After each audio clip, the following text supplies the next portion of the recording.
Bismillahirrahmanirrahim. Assalamualaikum warahmatullahi wabarakatuh. Perkenalkan, saya Askia Rizkiansiro, dokter muda dari Universitas Yarsi.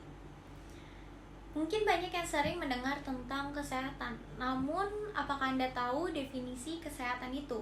Bukan hanya keadaan sejahtera meliputi fisik saja, tetapi meliputi mental maupun sosial. Ini sejalan dengan Undang-Undang Nomor 23 Tahun 1992 tentang kesehatan yang menyatakan bahwa kesehatan adalah keadaan sejahtera dari badan, jiwa, sosial dan memungkinkan untuk hidup produktif secara sosial maupun ekonomi. Nah, di pembangunan kesejahteraan diantaranya itu tersedia sistem pelayanan yang baik. Gimana sih tersedianya sistem pelayanan baik? Itu dia meliputi dalam 3 hal. Yaitu pertama adalah efektif. Efektif seberapa jauh tercapai kualitas jasa kesehatan sesuai dengan kebutuhan dan harapan dari konsumennya. Yang kedua adalah berkualitas. Berkualitas ini yaitu mampu membantu konsumen mendapatkan kebutuhan seperti fasilitas memadai, biaya pelayanan, serta jarak yang memudahkan untuk mendapatkan suatu pelayanan. Dan juga kita dapat mampu memberikan solusi kepada konsumen kita dan memberikan pelayanan cepat dan tepat, serta menerima kritik dan saran dari konsumen.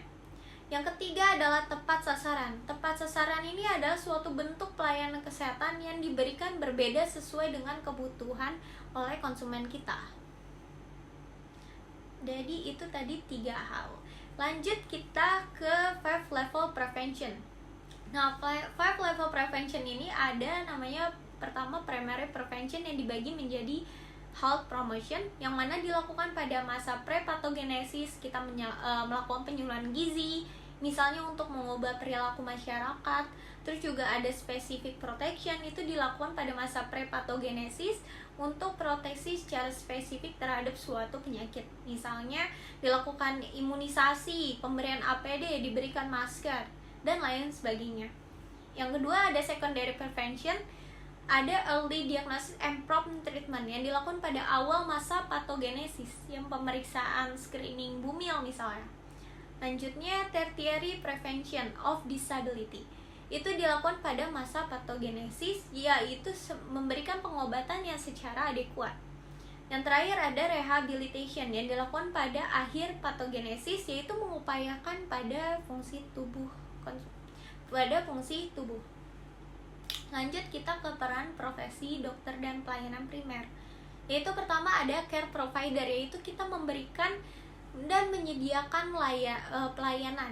Yang kedua adalah ada decision maker, yaitu kita memilih intervensi. Yang ketiga ada communicator, yaitu memberikan penyuluhan dan edukasi. Yang keempat ada community leader, yaitu memegang tanggung jawab terhadap suatu komunitas yang kita bina. Yang kelima adalah manajer, memanfaatkan sumber daya secara efisien. Yang keenam adalah researcher, dimana kita ilmu pengetahuan kan teknologi terus berkembang, dimana kita harus dituntut, dokter harus sebagai peneliti, yaitu mengikuti perkembangan zaman. Nah, kita lanjut ke kompetensinya. Kompetensi kedokteran keluarga mempunyai kompetensi khusus, yaitu dibandingkan dengan dokter mungkin BD dokter umum lainnya, yaitu meliputi development goals, yaitu target pencapaian derajat kesehatan yang lebih baik, yang merupakan suatu program di bidang kesehatan yang dijalankan dalam rangka perbaikan kualitas kesehatan masyarakat. Dimana pada tahun 2015 MDGs ini memiliki target, yaitu seorang dokter memiliki kompetensi yang lebih dalam untuk merealisasikan program tersebut. Seorang tenaga medis harus biasa mengobservasi, mendiagnosis, dan memberikan terapi yang tepat dan dapat melakukan rehabilitatif untuk orang-orang yang menderita sakit, cedera, atau melahirkan. Pendekatan dokter keluarga ini sebagai primary healthcare merupakan suatu solusi dan jalan untuk mewujudkan kualitas kesehatan. Nah, kualitas kesehatan ini tidak hanya individu aja, tapi dalam masyarakat juga yang lebih baik. Pelayanan yang disediakan oleh dokter keluarga bersifat terpadu. bersifat terpadu. Selain merupakan kemitraan antara dokter dengan pasien, ada proses juga penata laksanakan medis. Nah, di sini juga dokter ini juga merupakan kemitraan lintas program, di mana berbagai institusi dapat menunjang pelayanan kedokteran baik secara formal maupun informal. Contohnya, kita melakukan koordinator atau melakukan penata laksanaan pada pasien. Pelayanan dokter keluarga itu merupakan koordinator dalam penata laksanaan pasien yang diselenggarakan bersama, baik antara dokter, pasien, dan keluarga maupun antara dokter dan pasien. Yang kedua adalah mitra dokter. Itu pasien. Pelayanan ke dokter keluarga merupakan keterpaduan kemitraan antara dokter dan pasien pada saat proses penata laksanaan medis.